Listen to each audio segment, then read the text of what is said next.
Madera Companies, welcome back to Touch Base. We are entering another season of our internal podcast and just some discussions about all the things that are going on with our companies. We're kind of entitling this one, as you saw on the intro, community, like working together. What does that mean for us? And over the next several episodes, we're going to walk through our companies. We're going to walk through various departments and kind of talk about how especially my guest today, how your departments overlap, how you guys work together, some of the strategies that come into play, how you may hand off different responsibilities at different times and then re-enter back into the conversation. And I think a big part of this conversation is just helping everybody understand how we work together and how we find meaning and purpose in our different departments, and then how we can hopefully maybe paint a picture for whether you are on property or whether you are working at corporate or working in Frisco or wherever you may be, you get a picture of here's how we do things. And so I'm going to kind of walk around the table here for a moment, but I'm going to let you do your own bios and kind of tell us a little bit about yourself.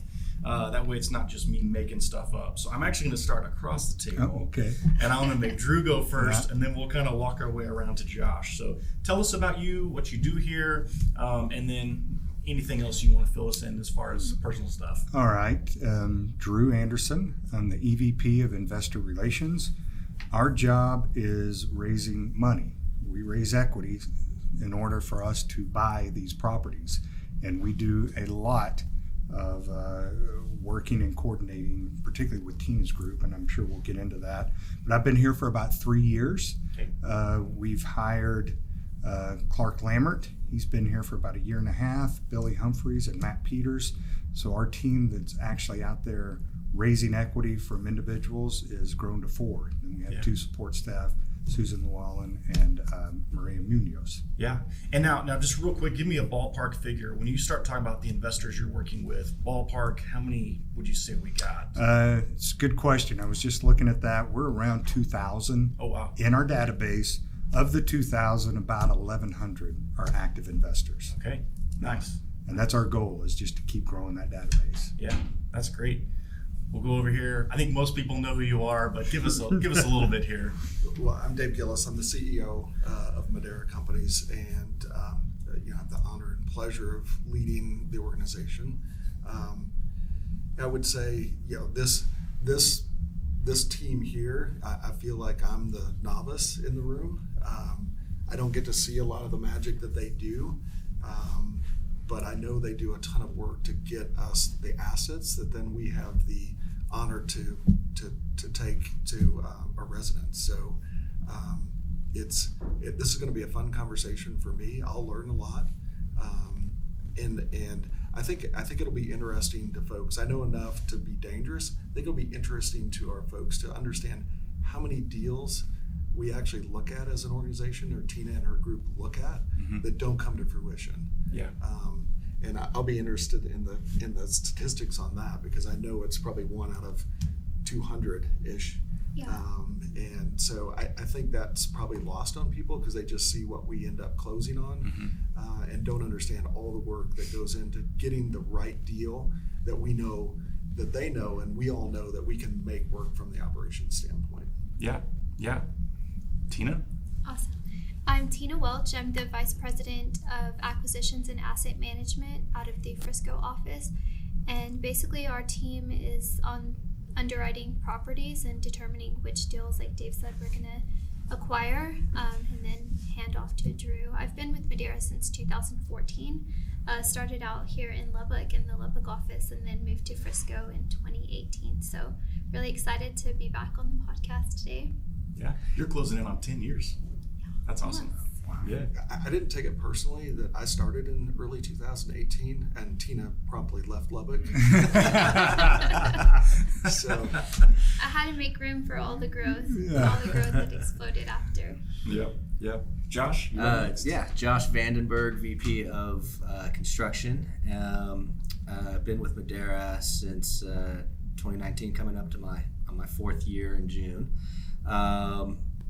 With regards to the construction department, we work hand in hand with the acquisitions team at the beginning, help to develop budgets, and then oversee and see through the renovation plan of each asset.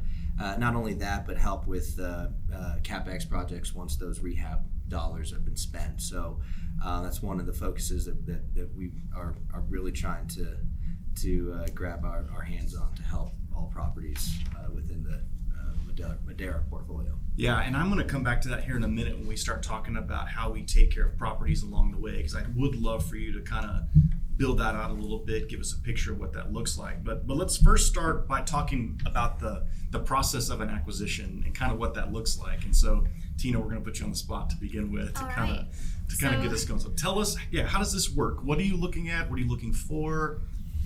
I think it starts with, obviously the broker relationships that Madera has been able to develop over the years.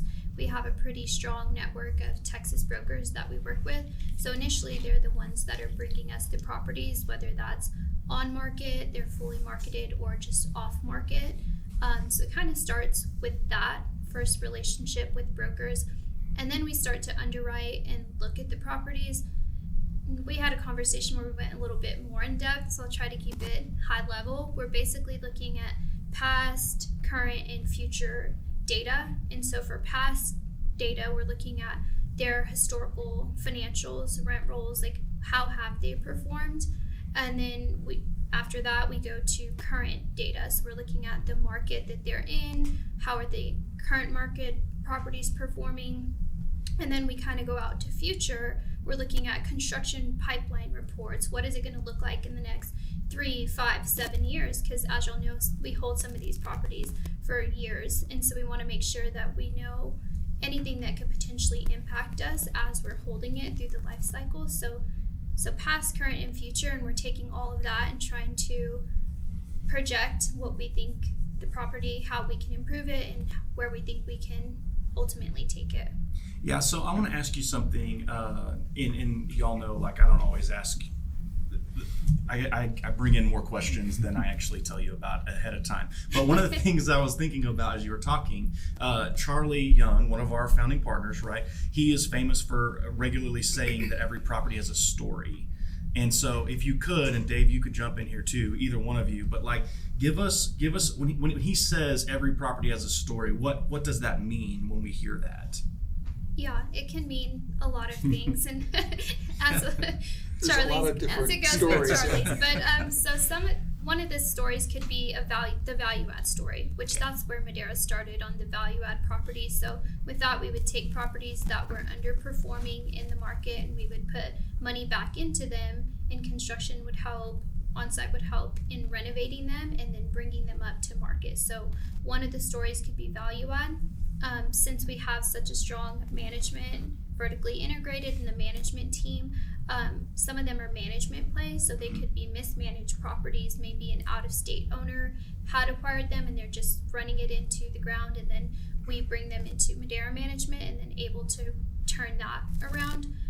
And then sometimes it's just a relationship, again, whether that be an owner that we have a relationship and they're needing to exit the property and they have to let it go prematurely, and then because of that relationship, we're able to step in, usually off market, and take it off their hands. So it's a variety of stories, but typically they always have some type of, either one or sometimes multiple of those three scenarios. Yeah. So in all those stories, there is value there for us to go harvest, and it's, there are different strategies on getting there.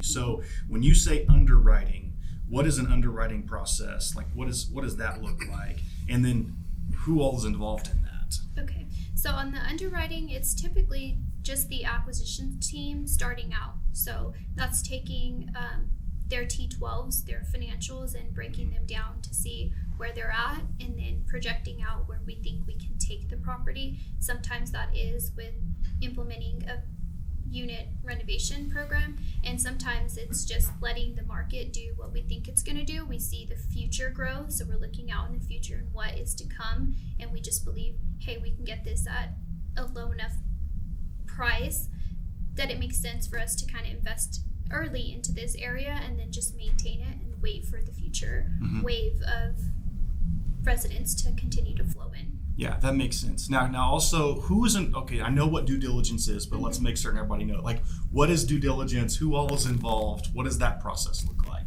anybody can jump in here because I know several of you are. Josh. Yeah, on the construction side, that's our opportunity to really kick the tires and look under the hood of an asset.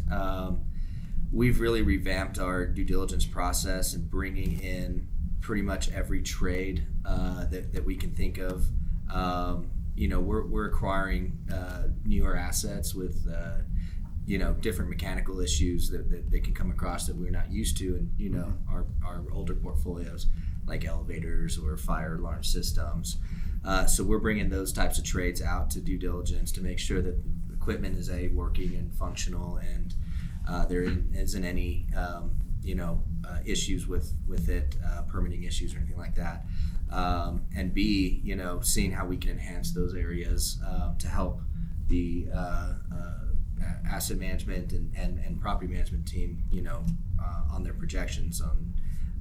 And so we'll put together a budget, and usually the way that we put our budgets together is we'll see where the immediate needs are. There's maybe some deferred maintenance that needs to be cured. Maybe an elevator's been down for several months, and that's not be our first thing to go do, so that these residents have another elevator to have access to, or B, have another bucket of capital to use to enhance property, whether that's through amenity upgrades, whether that's through just exterior rebranding. And that's how my team and Tina's team work together on that sense. I would say during the due diligence, or once we have gone through all of the underwriting and we've put offers on a property, we get awarded the deal.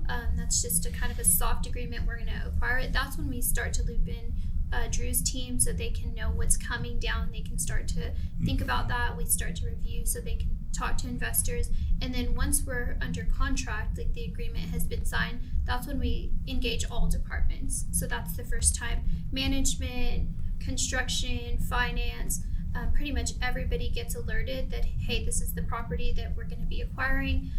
Marketing starts to work on it. So at that time, everyone starts to chip in and see what areas, and it's segmented a lot, and everyone pretty much throws their hat into the ring during due diligence. So it's a team effort, definitely, to make sure that we know what the property is and how smoothly we can take it over with the least amount of.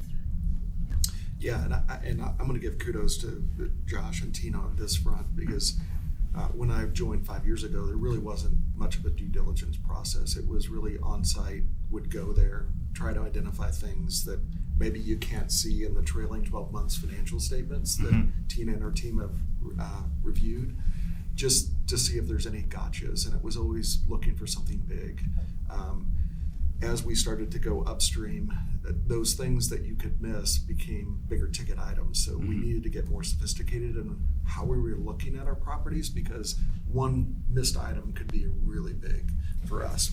One that financially you may not be able to recover from, or could take you a year or so to recover from. So we've really, I think, Josh, you've really dialed in that team and bringing those experts in. That gives us a lot more comfort that there isn't something below the surface that, that iceberg below the surface that could really damage the ship. And that gives us a lot more confidence taking over that property from a management standpoint. You also have the operations team that arrives on site as well. Now that they've got support on the big ticket items and the exterior and all those kind of mechanical things, they can focus more on what's really happened operationally. Kind of what's going on with your residents. What's the staff look like? Because a lot of time we're trying to retain that staff, and they're doing, somewhat of a interview plus recruit at the same time. So that's going on, and they can spend more time doing that because now they're not encumbered by, I've got to really make sure that we don't have something that's just painted over that's about to fall down. And that's been a big help, because then they can focus on what they need to do to get the operations up. And by operations, just to make sure certain everybody knows that we're talking about Katie Myrick and we're talking about Casey Kuhn and their teams coming in and looking at specific things. And both of those ladies have a team of what I would call experts that have been there, done that, been on site at a lot of properties, taken over a lot of properties, sold a lot of properties, so kind of know the nuanced things to ask and look for.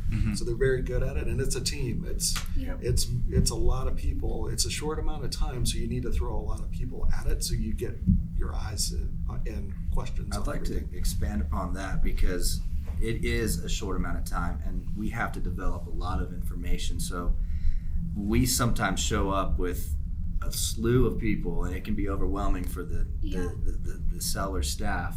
However, we're in and out, and we're gathering all the information as we try and minimize the disruption to the seller's operations as well. So, we want to make sure that we're gathering all the information we can, but getting in and out as quickly as possible, and everyone a part of the due diligence team from ops to asset acquisitions and construction. It's all business. Let's get in. Let's take care of business and get out. Yeah, it's a well-oiled machine. Yeah, and they have off-site people as well. So and the management is also doing the file audits. So they don't even show up on sites, but they're behind the scenes going through every single one of the unit lease files and making sure that all the paperwork is right, make sure that they're doing things properly. That way we know at takeover, hey, are we going to have any problems with any of these residents and any fallout? So it's a lot of people that are conducting due diligence. So when it comes to these being awarded a property, when you have this kind of temporary time back and forth between the soft agreement and then you've got due diligence processes and things like that, I think some of I'm wondering, when do you look at something and see something and go, this is worth continuing going? Or you look at something and you go, I think we're going to step out of this particular one and not go through. What might bring about that scenario where you're like, this would be totally worth it, let's keep going? Or, like I said, vice versa, I think we need to step out. Yeah, I don't think we have ever, Madera's side has ever said we're not going to. Once we get the property under contract, a lot of times we're putting up hard money or deposit money, and so most of the time we are going to close pretty much 100% closing. The one time we didn't close, it was on the seller who didn't show up to close, and then I think we had to go through a whole process. That was a different process, and we eventually did acquire the property, but it was like a year and some change later. But pretty much when Madera shows up, and that's, again, with helping our buyer relationships, because if one of our sellers is on the other side and say, we know if Madera shows up and gets awarded the deal, they're going to close. And that is, our teams really are just making sure that we know what we're taking over, and we're able to kind of reallocate funds if needed after takeover, but pretty much we're going to buy it if we say we're kind of. Yeah. Well, I think some of that gets back to the relationships as well. So you've got those broker relationships, and you're really questioning, all right, if we don't know the seller, you're asking those questions. Are they reputable? And so you might find surprises, but probably not enough to derail the acquisition. And I think that's important because on the acquisition side and during the underwriting, they do allow enough capital to be invested into the deal, so it's not nickel and diming the deal. It's maybe some overcapitalization to help with any of those deferred items that could come up that we weren't aware of, structural issues or roof or mechanical. And that decision can be made after the sort of the due diligence. Oh, this is a need, then we can overcapitalize to meet that need versus killing the deal. Because Tina's right. We want to be seen as that entity that can close a deal, and we say what we're going to buy, we are going to close. That's worth a lot in the marketplace. Yeah.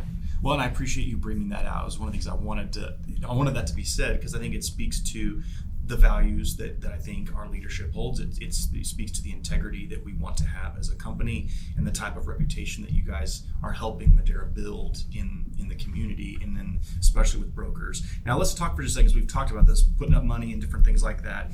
Where in this process does finance and then investor relations start to get in? Because I know during the awarded piece, that's when you start to kind of jump in. What does that process look like for investors? And then Dave, I'll come back to you in a second and talk about where does the finance piece come in. But talk about your team and how investor relations begins to get in. Well, after hearing all of this, and of course we're very aware of what's going on, but they do all the heavy lifting. So they kind of bring it to a crescendo. To a degree, we're having conversations first with Charlie, and he's letting us know what's kind of in the pipeline. Hey, we got this deal. Tina and her team are looking at it and working on it. And then once it gets to a point of PSA, let's say, the OM is completed, they get the offering memorandum to us. What we typically do then, and Charlie, we have meetings with Charlie weekly, and he's giving us high level information, and then we need to start getting in the weeds. And so we'll schedule a meeting just about on every deal with Tina and her entire team, and we'll spend about 45 minutes going over every page of the offering memorandum, and they create that, and they do a really good job. And an offering memorandum, just to make, like I said, make sure we're all Yeah. hearing what goes into an offering memorandum. What information are you making certain investors see? Well, the offering memorandum is built for the investor, number one, and they include a lot of narrative on where the property is located, what the demographics are around the property, what the comps are around the property. And then the most important piece that our investors go to is, always towards the back, like 2 pages from the back, is the financials and what are the returns. Mm-hmm. And so a lot of work goes into that. They have great models. I've seen the models, these Excel spreadsheets that are, 150 plus lines, and they all reconcile to one another. But I know a lot of work goes into that, and they spit out the summary. And that's what we go over with them. And then we relay that information to our LPs. Yeah. So because then, when it comes, we're putting up money at different times, but finance is also looking into how we, because you raise what, 30 to 40% typically? Right now, it's probably closer to 40 to 50%. Okay, 40. Okay. In today's market environment. Yeah. But yeah, anywhere from 30 to 50%. I would Okay. say. So that's what you're raising from the investors, and then when you say in today's economic environment, can you elaborate? Yeah, I mean, obviously, interest rates have gone up. Mm-hmm. We're dealing with inflationary pressures. The lending side has changed. Mm-hmm. Their requirements have changed. They want more equity. They require more equity going into a deal in lots of cases. Or, we want to raise more equity so that we can get a better interest rate going in. Right. So that's sometimes the strategy. So right now, I would say we're a little heavier equity driven in each deal, lower leverage than maybe we were a year and a half, 2 years ago. Yeah. The interesting thing, the scale that we are today, I don't know if I'd call us the gorilla, but we move the needle in DFW and Houston. And for us to continue to use individual high net worth accredited investors for virtually all of our equity is kind of unheard of. Yeah. Last year we raised in excess of $500 million. Normally someone would look at that and go, you guys, surely y'all are using institutional funds now, aren't you? Aren't you going to Wall Street? But it's a totally different model, truly, than anyone else has it out there at our scale.